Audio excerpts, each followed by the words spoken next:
You're now the face of a lot of these companies, and you've created the term brand advocate rather than food broker. Explain that to me. We are extensions of the manufacturers that we work for.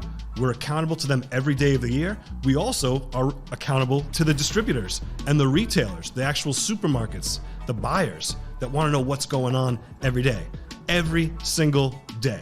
And if I'm not on my game every single day, I'm losing business and it's going to another brand. We advocate for our brands.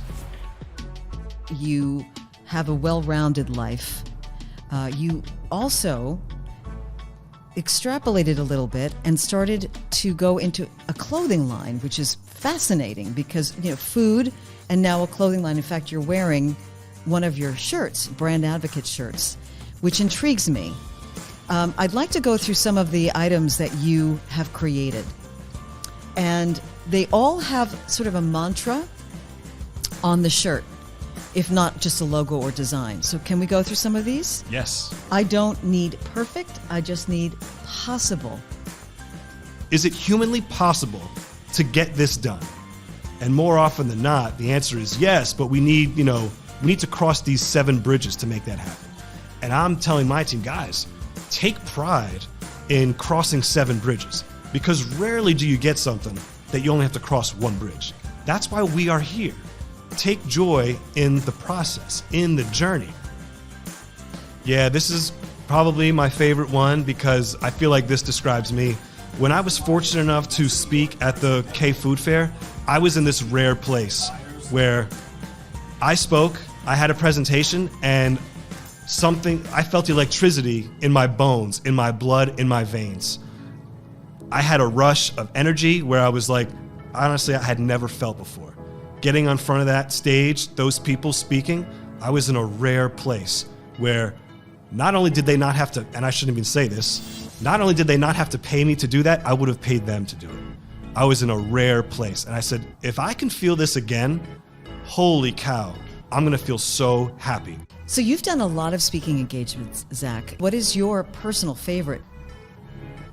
The speaking engagement I'm most proud of is when I was asked to speak at St. Joseph's University down in Philadelphia. They have an executive MBA class for marketing where I was asked to come in and teach a capstone course on what a brand advocate is.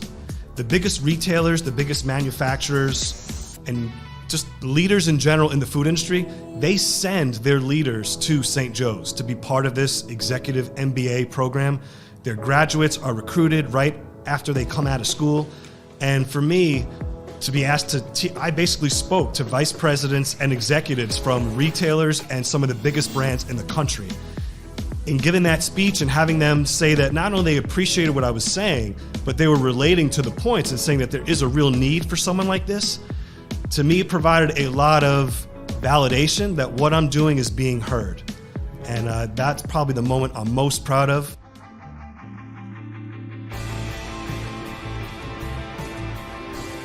Just prepare, make sure you give the other person a chance, and just communicate clearly.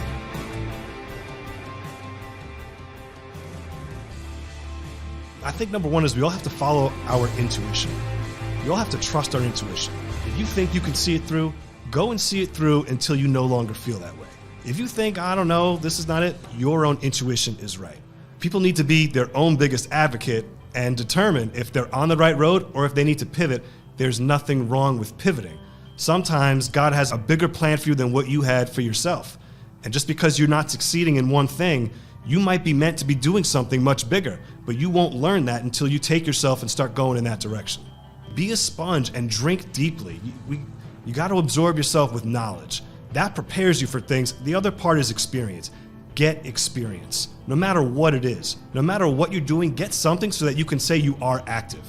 Because what happens in life, more often than not, even if you're doing something that you don't necessarily love or it's not the end all for you, if you care for it and you do well, it's a beautiful thing about the country we live in. An opportunity will come to you.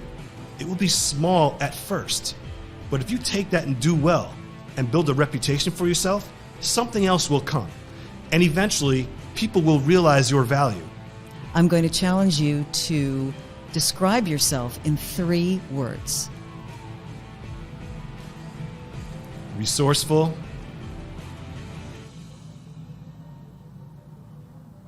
energetic and fearless.